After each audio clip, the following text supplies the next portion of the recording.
ертеде bir орманда айлакер, көңілді үй қояны өмір сүріпті.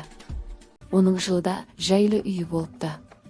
Күн сайын ертемен тұрып, сәбіз теріп, өзіне дәмді тамақ әзірлейді екен.